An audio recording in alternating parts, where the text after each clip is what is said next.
Current না থাকার কারণে তো অটোরিকশাগুলোতে চার্জ নাই এবং আপনার অকটেন না থাকার কারণে পাম্পে আপনার বাইকগুলোতে আপনার পরিবহন ব্যবস্থা বিঘ্ন ঘটছে।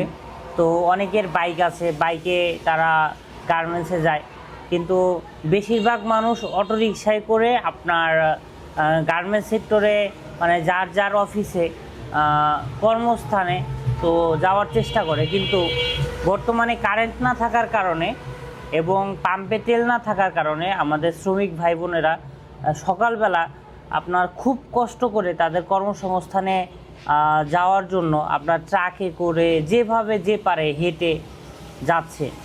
তো এই জিনিসটা দেখে খুবই খারাপ লাগলো, তাই ভাবলাম একটা ভিডিও বানিয়ে ফেলি।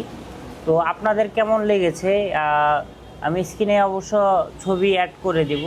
তো আপনাদের কেমন লেগেছে একটু কমেন্টে জানাবেন। ধন্যবাদ সবাইকে।